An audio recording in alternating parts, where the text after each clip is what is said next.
मोहतरम हजरात, आज का ये अजीमुशान कुल हिंद मुशायरा जो साबिक सदर जमहूरिया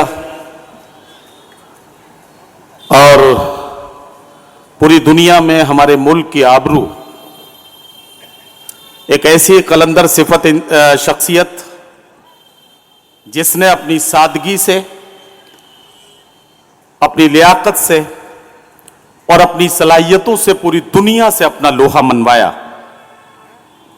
हम सबके आइडियल मोहतरम APJ अब्दुल कलाम साहब की यौम पैदाइश के मौके पर उर्दू अकादमी दिल्ली के ज़ेर एहतमाम ये कुल हिंद कौमी यकजहती मुशायरा मुनक्किद किया गया है। इस मुशायरे में मैं आप सबका इस्तकबाल करता हूं और सदर आली वकार से इजाज़त के साथ अपने आज के मुशायरे के सफ़र का आगाज़ करता हूं। सबसे पहले आप सबकी खिदमत में बहुत ही अदब व एहतराम के साथ सलाम व आदाब अर्ज़ करता हूं। अस्सलामु अलैकुम। सलाम करने के पीछे एक मकसद ये था कि मैं आपसे सलाम करूं, आपसे मेरा राब्ता जुड़े और कुछ नेकियां मेरे हिस्से में आएँ, लेकिन साथ ही साथ मैं ये भी देखना चाहता था कि मेरी आवाज़ आप तक सही सही पहुंच रही है या नहीं। आमतौर पे यह होता है कि बहुत सारे लोग ये सोच के सलाम का जवाब नहीं देते कि जो शख्स इतनी दूर से आया है इसके सलाम का जवाब अगर हम नहीं भी देंगे तो ये हमारा बिगाड़ क्या लेगा। लेकिन मैं बहुत अदब के साथ बताना चाहता हूं कि मैंने सलाम किया था, कोई कर्जा नहीं मांगा था। अगर आप जवाब दे देते तो मुझे पता लगता कि आप तक मेरी आवाज पहुंच रही है। फिर करके देखता हूं, अस्सलामु अलैकुम। हाँ, अब मुझे लगा कि मैं उन्हीं चमकदार चेहरों के बीच में हूं, मैं उन्हीं जिंदा दिल लोगों के बीच में हूं जिनकी जिंदा दिली के किस्से यहां से लेकर और मुल्क के मुख्तलिफ हिस्सों तक, और यहां बहुत सारे चेहरे वो हैं जो मेरे अपने वतन से जिनका ताल्लुक है, तो जाहिर है कि ऐसा लग रहा है कि मैं बिल्कुल अपनों के बीच में खड़ा हूं। तो आज मैं वहीं से बात शुरू करता हूं कि जो मेरी आदत है। खुदाबंदा मैं तेरे नाम से आगाज करता हूं, तेरा बंदा हूं, तेरी रहमतों पर नाज करता हूं, फकत तेरी मदद और इस्तानत के भरोसे पर मुझे उड़ना नहीं आता मगर परवाज करता हूं। हजरात गिरामी, आज के सदर आली वकार मोहतरम हसीब सोज साहब, उर्दू अकेडमी दिल्ली के मोहतरम वाइस चेयरमैन साहब प्रोफेसर शहपर रसूल साहब, उर्दू एकेडमी के जो गवर्निंग बॉडी के मेंबर हैं जनाब इनायतुल्लाह साहब, आम आदमी पार्टी के दिल्ली प्रदेश के संगठन मंत्री प्यारे मियां साहब, BS खान साहब प्रधान जी, शहादत अली निजामी साहब, एकेडमी के सभी जिम्मेदार और यहां जहां तक मेरी नजर पहुंच रही है यहां तशरीफ लाए हुए तमाम बुजुर्गों, नौजवान साथियों, और अगर मेरी आवाज पहुंच रही है तो पर्दा नशीन और इज्जत माओ बहनों, यह मुशायरे की महफिल है और इसका उन्वान है कौमी यकजहती। एक ऐसी जरूरत जिसको हम सिर्फ हिंदुस्तान के लोग ही नहीं बल्कि पूरी दुनिया जिसे महसूस कर रही है। सच्चाई यह है कि पूरी दुनिया इस बात को महसूस कर रही है कि बारूद के एक ढेर पर बैठी हुई दुनिया शोलों से हिफाजत का हुनर पूछ रही है। यह एक सच्चाई है कि आज हालात यहां आ गए हैं कि हम एक दूसरे की तरफ देखते हैं इस उम्मीद के साथ कि शायद एक दूसरे के चेहरे पर यह इबारत लिखी हुई देख सकें, यह भरोसा लिखा हुआ देख सकें कि हम एक दूसरे से यह कह सकें कि नाम पर मजहबों के लड़ भिड़कर यूं ही सड़कों पे गर बहा दोगे, सरहदों ने अगर लहू मांगा दोस्तों सरहदों को क्या दोगे। यह बात, बहुत शुक्रिया, यह बात सिर्फ कहने के लिए नहीं कही जा रही है बल्कि सच्चाई यह है। मैं अक्सर एक बात कहता हूं मोहतरम प्रोफेसर शहपर रसूल साहब की मौजूदगी में, इस बात को बड़ी जिम्मेदारी के साथ कहना चाहता हूं, और वो ये बात है कि अगर कौमी यकजहती के अलंबरदार बनकर सारी दुनिया में मोहब्बतों के पैगाम पहुंचाना, इसे अगर हमने अपनी जिंदगी का मकसद माना है तो उसका एक आसान तरीका मैं बताता हूं, और वो आसान तरीका यह है कि अगर आप राम प्रसाद बिस्मिल हैं तो अपने आसपास से किसी अशफाकुल्ला खान को तलाश कीजिए। अगर आप अशफाकुल्ला खान हैं तो अपने आसपास से किसी रामप्रसाद बिस्मिल को तलाश कीजिए, उसके कंधे पर भरोसे के साथ हाथ रखिए और उसे यकीन दिलाइए कि न तेरा है न मेरा है, यह हिंदुस्तान सबका है। न तेरा है न मेरा है, यह हिंदुस्तान सबका है। नहीं समझी गई ये बात तो नुकसान सबका है। नहीं समझी गई ये बात, नहीं समझी गई ये बात तो नुकसान सबका है। जो इसमें मिल गई नदियां वो दिखलाई नहीं देती, महासागर बनाने में मगर एहसान सबका है। महासागर बनाने में मगर एहसान सबका है। हजरात गिरामी, ये जिम्मेदारी है कि हर हिंदुस्तानी इस बात को समझ सके कि ये जो हमारा मुल्क है, ये जो हमारा वतन है, ये जो हमारी मिट्टी है, जहां हम पले बड़े परवरिश पाए, ये वो सरजमीन है कि जो पूरी दुनिया में हमारी पहचान है। अगर हालात बिगड़ेंगे तो ये सब कुछ हमारे मुस्तकबिल के लिए बहुत खराब निशानी होगी। क्या आप वहां से अपनी हथेली आगे बढ़ाएंगे, हम अपना कलेजा निकाल कर आपकी हथेली पर रख देंगे। यह कारनामा आज की रात आपके सामने पेश किया जाएगा और साथ ही साथ यह भी होगा कि इन चंद घंटों में सदियों की कहानियां आपको सुनाई जाएंगी, सालहा साल के तजुर्बात आपके सामने रखे जाएंगे। और यह सारा काम अब हम तमाम शोरा इकराम मिलकर आपकी खिदमत में पेश करने जा रहे हैं। पहले शायर से आपकी मुलाकात करानी है। जैसे ही हमारे मेहमानान पहुंचेंगे हम उनका जिक्र भी करेंगे और उनका इस्तकबाल भी करेंगे। यहां जितने मुअज़्ज़िज़ीन हैं मैं उन सब का इस्तकबाल करता हूं। एकेडमी के तमाम जिम्मेदारों ने, जो एकेडमी का जितना ऑफिशियल स्टाफ है, उन्होंने बड़ी जिम्मेदारी के साथ इस मुशायरे को खूबसूरत बनाने में अपना किरदार अदा किया है। ये और ज्यादा खूबसूरत हो जाएगा अगर हमारी समातें थोड़ी सी बेदार हो जाए। तो झिझक तोड़िए, अपने आप को आजाद कीजिए और आजादी के साथ एक बार पूरी गर्मजोशी के साथ एकेडमी के लोगों का और यहां इस मुशायरे के जिम्मेदारों का जोरदार इस्तकबाल करके उन्हें बताइए कि यह मोहब्बतों भरा तोहफा आपने कबूल किया और उनकी मेहनतें वसूल हुई। बहुत शुक्रिया। आइए एक और शायर से मुलाकात करते हैं।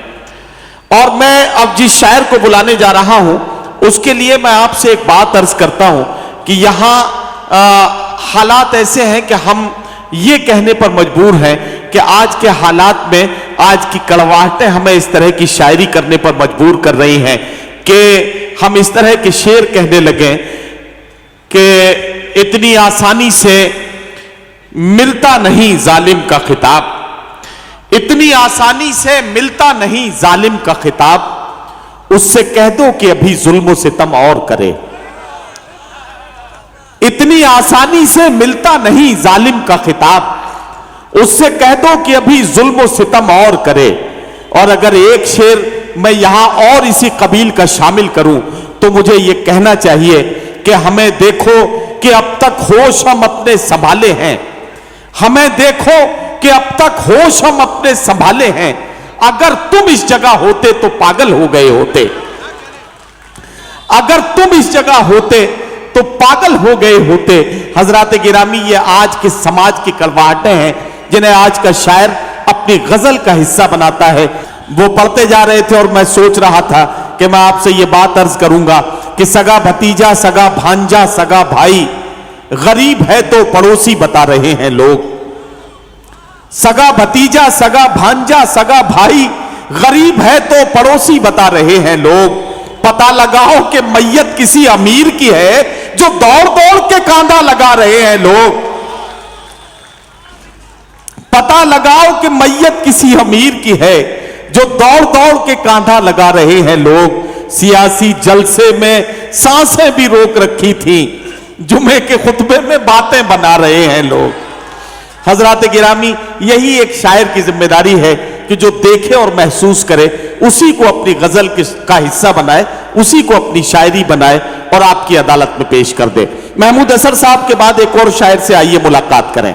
हजरात गिरामी, जनाब ताहिर सऊद किरतपुरी हमारे मुशायरे में अपने कलाम से नवाज रहे थे। मैं उन्हें बहुत बहुत मुबारकबाद पेश करता हूं कि उन्होंने बहुत कामयाबी के साथ आप सबका सामना किया और आपकी अदालत में अपना कलाम पेश करके आपकी दुआएं हासिल की।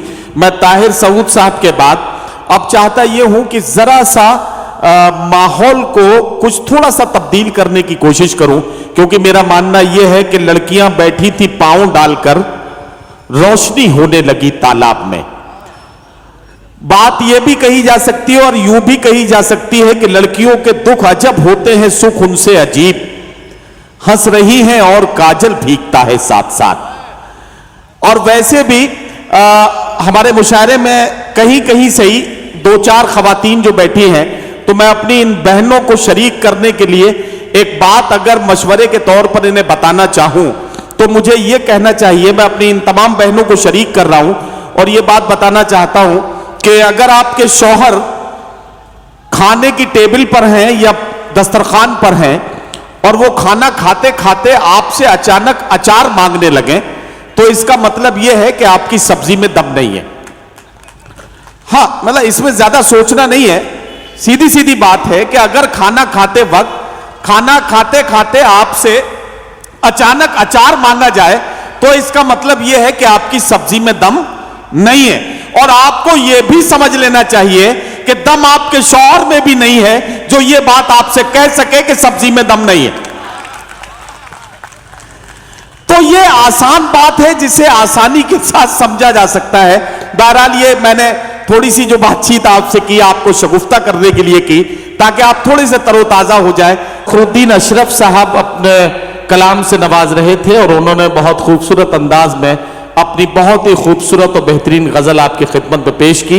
मैं उर्दू एकेडमी दिल्ली के ज़ेरे एहतमाम मुनक्किद होने वाले इस कौमी यकजहती कुल हिंद मुशायरे में तमाम मुअज़्ज़िज़ मेहमानान का बहुत मशकूर हूं कि उन्होंने इस मुशायरे के वक़ार में इजाफा करने के लिए यहां तशरीफ लाकर वाकई उर्दू एकेडमी को भी शुक्रिया का मौका दिया और शोरा इकराम को भी दुआओं से नवाजा। इसके लिए मैं उनका मशकूर ममनून हूं। जनाब इनायतुल्लाह साहब, जनाब प्यारे मियाँ साहब आम आदमी पार्टी के प्रदेश संगठन मंत्री, जनाब BS खान साहब प्रधान, जनाब अबरार साहब, बाबर आलम साहब, उर्दू एकेडमी के जो स्टाफ से जनाब अहमद भाई, पूनम साहिबा, हारून साहब और जनाब उजैर साहब को मुबारकबाद पेश करता हूं। और अब जिस शायर को मैं बुलाने जा रहा हूं उनके लिए मुझे आपसे यह अर्ज करना है कि मोहब्बतों के जज्बात अपनी जगह, लेकिन कभी कभी जिंदगी की कड़वाहटें हमें इस तरह से आवाज देती हैं कि हमें उनकी तरफ देखना भी पड़ता है, उनकी तरफ मुतवज्जा भी होना पड़ता है, क्योंकि संजीदगी के साथ जिंदगी की इन कड़वाहटों को समेटना भी आज के शायर की जिम्मेदारी है। अगर इस समाज में फैले हुए जहर को शायरी बनाया जाए तो किस तरह के शेर कहे जा सकते हैं, इसका अंदाजा इस बात से लगाया जा सकता है कि हमने इस तरह के शेर अक्सर कहे हैं कि शाम को जिस वक्त खाली हाथ घर जाता हूं मैं, शाम को जिस वक्त खाली हाथ घर जाता हूं मैं, मुस्कुरा देते हैं बच्चे और मर जाता हूं मैं, मुस्कुरा देते हैं बच्चे और मर जाता हूं मैं। हमने इस तरह के शेर भी कहे कि तिजारत के लिए बालों में खुशबू बांध लेती है, जरूरत आखिरी मंजिल पे घुंघरू बांध लेती है, जरूरत आखिरी मंजिल पे घुंघरू बांध लेती है। हमने इस तरह के शेर भी कहे कि बदनजर उठने ही वाली थी किसी की जानिब, अपनी बेटी का ख्याल आया तो दिल कांप गया, बदनजर उठने ही वाली थी किसी की जानिब, अपनी बेटी का ख्याल आया तो दिल कांप गया। हमने इस तरह के शेर भी कहे कि हमने इस तरह के शेर भी कहे कि तलाक दे तो रहे हो गुरूर व कहर के साथ, मेरा शबाब भी लौटा दो मेरे महर के साथ। ये समाज की नाहमवारियां हैं जिन्हें आज का शायर अपनी गजल का हिस्सा बना रहा है, अपने गजल में शामिल किए और इस तरह से पेश कर दिए कि यहां बैठने वाले एक एक शख्स को ऐसा लगने लगा कि आसिम किरतपुरी उसकी कहानी बयान कर रहे हैं। यही गजल का कमाल है, गजल में शायर अपने जज्बात सुनाता है और सामईन को लगता है कि यह उसकी कहानी बयान की जा रही है। कृष्ण बिहारी नूर ने कहा था, मैं तो गजल सुना के अकेला खड़ा रहा, सब अपने अपने चाहने वालों में खो गए। हजरात गिरामी, अगर मैं बात करूं, ये उर्दू एकेडमी का मुशायरा है, मैं बड़ी जिम्मेदारी से एक बात कह रहा हूं। इन दिनों उर्दू के साथ एक जुल्म, एक सितम जरीफी ये हुई है कि उर्दू के चेहरे पर दाढ़ी सजा दी गई है, उर्दू के सर पर एक टोपी रख दी गई है और यह ऐलान कर दिया गया है कि उर्दू सिर्फ मुसलमानों की जबान है। यह कहा गया है कि उर्दू उनकी जबान है जो रमजान में रोजे रखते हैं, ईद पे सेवैयां खाते हैं और मस्जिद में जाके नमाज पढ़ते हैं। जब यह कहा जाता है, उर्दू के शायर का दिल तड़प उठता है। उर्दू का शायर रामनिवास बेदिल बनकर कह उठता है कि अरब से जो आई ज़बां मैं नहीं हूं, फकत एक ज़बाने मुसलमान नहीं हूं। कोई जाके मेरे उर्दू से ये कह दे, ये मेरा मकान है, मैं मेहमान नहीं हूं। उर्दू बार बार चीख चीख कर उन तमाम लोगों से जो उसे मुसलमान करार देने पर तुले हैं, उनसे कहती है कि अरे मुझे मुसलमान कहने से पहले एक बार तो गौर से मेरी तरफ देखो। अगर तुम एक बार गौर से मेरी तरफ देखोगे तब तुम्हें पता लगेगा कि मैं सिर्फ मुसलमानों की जबान कभी नहीं थी। अरे मैं तो आनंद नारायण मुल्ला की जबान हूं, मैं ब्रज नारायण चकबस की जबान हूं, मैं दयाशंकर नसीम की जबान हूं, मैं कृष्ण बिहारी नूर की जबान हूं, मैं कुंवर महेंद्र सिंह बेदी साहर की जबान हूं, मैं मुंशी प्रेमचंद की जबान हूं, मैं गोपी चंद नारंग की जबान हूं। सैकड़ों नाम हैं जो इस फहरिस्त में सुनाए जा सकते हैं। साहिबा अपना कलाम पेश कर रही थी और नूरी परवीन ने आपके दिलों के दरवाजे पर दस्तक दी। आपने उन्हें भरपूर दुआओं से नवाजा। बीच बीच में उन्होंने इधर उधर भी पंगे लिए, लेकिन उससे कुछ काम बनने बिगड़ने वाला था नहीं। वो अपने कोशिशें करती रही, लेकिन कोई मतलब उससे निकलना नहीं था। क्योंकि मेरा मानना यह है कि ये कोशिशें, ये जो मोहब्बत के मामले हैं, मोहब्बत इतनी अजीब चीज है कि बचपन में मुफ्त मिलती है, जवानी में कोशिश करनी पड़ती है और बुढ़ापे में खरीदनी पड़ती है। तो ये ऐसे ही इसके मामले चलते हैं। और मैं तो सिर्फ ये कह सकता हूं कि करूंगा क्या जो मोहब्बत में हो गया नाकाम, मुझे तो और कोई काम भी नहीं आता।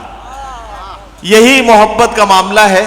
बहरहाल दोस्तों, आइए अब मैं थोड़ा सा जायके को तब्दील करता हूं, क्योंकि मोहब्बत करना एक अलग बात है, लेकिन जिंदगी सिर्फ महबूब के दामन में छुपकर बैठ जाने का नाम नहीं है, बल्कि जिंदगी की मुश्किलें, जिंदगी की कड़वाहटें और जिंदगी के रास्तों के ऊबड़ खाबड़ इस तरह के रास्ते हैं जो हमें कभी कभी मजबूर कर देते हैं कि हम उनकी तरफ देखें, वहां बिखरे हुए कांटों को समेटें और अपने खूने दिल से उनकी कड़वाहटों को अपनी गजल में शामिल करें। ये कमाल आज का शायर बड़े सलीके से करता है। तभी तो हम इस तरह के शेर कहने पर मजबूर हो जाते हैं कि हम ही को कातिल कहेगी दुनिया, हमारा ही कत्ले आम होगा। हम ही को कातिल कहेगी दुनिया, हमारा ही कत्ले आम होगा। हम ही कुएं खोदते फिरेंगे, हम ही पे पानी हराम होगा। अगर यही जहनियत रही तो मुझे ये डर है कि इस सदी में न कोई अब्दुल हमीद होगा, न कोई अब्दुल कलाम होगा। हम ही को कातिल कहेगी दुनिया, हमारा ही कत्ले आम होगा। हम ही कुएं खोदते फिरेंगे, हम ही पे पानी हराम होगा। अगर यही जहनियत रही तो मुझे ये डर है कि इस सदी में न कोई अब्दुल हमीद होगा, न कोई अब्दुल कलाम होगा। है और एक शायर के हिस्से में सिर्फ एक गजल का ही वक्त आ रहा है, तो इस बात का जरा सा ख्याल रखें। मुझे कहना पड़े, ये मुझे खुद भी अच्छा नहीं लगता कहते हुए। अब क्या कहूं, बात को अगले शायर तक जोड़ना है, इस सिलसिले को जोड़ने के लिए मुझे आपसे ये कहना है कि ये हिजरतों का जमाना भी क्या जमाना है। यहां वो तमाम लोग हैं जो अपना वतन छोड़कर यहां कारोबार के सिलसिले में हैं, तो जाहिर है कि इस दर्द को महसूस कर पाएंगे कि ये हिजरतों का जमाना भी क्या जमाना है। उन्हीं से दूर है जिनके लिए कमाना है। ये हिजरतों का जमाना भी क्या जमाना है, उन्हीं से दूर है जिनके लिए कमाना है। खुशी ये है कि मेरे घर से फोन आया है, सितम ये है कि मुझे खैरियत बताना है। ये है संजय पुरी साहब ने अपनी मोहब्बतों का इजहार किया, वहीं हमारे दूसरे भाई ने आकर अपनी मोहब्बतों का इजहार किया। मोहब्बत का बदल सिर्फ मोहब्बत हो सकता है, मोहब्बत का बदल और किसी तरीके से नहीं दिया जा सकता। संजय पुरी साहब सच्चे इंसान हैं और जाहिर है कि सच्चे हैं, इसलिए उनकी बात में जो सच्चाई थी वो उनके चेहरे से भी नजर आ रही थी और उनके बात से भी। मैं इसके लिए उन्हें मुबारकबाद पेश करता हूं। अल्लाह करे उन्हें यह हौसला मिले और हमारे मुल्क में जो सियासी लोग हैं, अल्लाह करे इसी सोच के हो जाए कि हम इसी तरह से बात करें कि मैं गंगा जल से वुजू करूं तू जमजम पी ले, मैं गंगा जल से वुजू करूं तू जमजम पी ले, फिर लड़े उससे जो है हमको लड़ाने वाला, फिर लड़े उससे जो है हमको लड़ाने वाला। साथियों, हम एक दूसरे के जज्बात का एहतराम करें, हम एक दूसरे के जज्बात को सम्मान दें, यही एक मजबूत समाज की दागबेल है, यही एक मजबूत समाज के लिए एक हमवार जमीन करने का तरीका है। अल्लाह करे कि आपकी कोशिशें, आपके चीफ मिनिस्टर की कोशिशें, आपकी सरकार की कोशिशें और आप सबकी कोशिशें कामयाब हों। इस दुआ के साथ अब मैं आगे बढ़ता हूं, एक और शायर से आपकी मुलाकात कराता हूं। जिसे बुलाने जा रहा हूं उसके लिए मुझे यह कहना है कि आज की खातून अगर अपने जज्बात और एहसासात की तर्जुमानी करे तो वो कभी हुमैरा रहमान की हम एक दूसरे के जज्बाती हुई नजर आती है कि एक दो नफल में शुक्राना अदा करती हूं, रोज 2 नफल में शुक्राना अदा करती हूं, बच्चे स्कूल से जब लौट के घर आते हैं। रेहाना रूही ने कहा कि वो लम्हा जब मेरे बच्चे ने मां पुकारा मुझे, मैं एक शाख से कितना घना दरख्त हुई। किश्वर नाहीद ने कहा तुम्हारे शहर के लड़कों को क्या हुआ नाहीद, सभी उदास मिले कोई दिल दुखा न मिला। परवीन शाकिर ने कहा कि मैं सच कहूंगी मगर फिर भी हार जाऊंगी, वो झूठ बोलेगा और लाजवाब कर देगा। दाराब बानो वफा ने कहा कि मैंने ये सोच के बोए नहीं ख्वाबों के दरख्त, कौन जंगल में लगे पेड़ को पानी देगा। आइए हजरात गिरामी, अगर मैं इस मुशायरे का खुलासा पेश करूं तो मुझे ये चंद मिसरे आपकी अदालत में पेश करने चाहिए कि हमारे शेरों में मक्तल के इस्तारे थे, हमारी गजलों ने देखा था कूचे कातिल, सलीबोदार पे नज़में हमारी लटकी थी, हमारी फिक्र थी जख्मी लहू लहान था दिल, हर एक लफ्ज परीशां हर एक मिसरा उदास, हम अपने शेरों के मफहूम पर पशेमा हैं। खुदा करें कि जो आए हमारे बाद वो लोग हमारे फन की अलामात को समझ ना सकें। यह आज के मुशायरे का खुलासा है और मैं तो सिर्फ ये कह सकता हूं कि यह मुशायरा बड़ी कामयाबी के साथ आपके मोहब्बतों के सहारे अपनी मंजिल तक पहुंच गया है।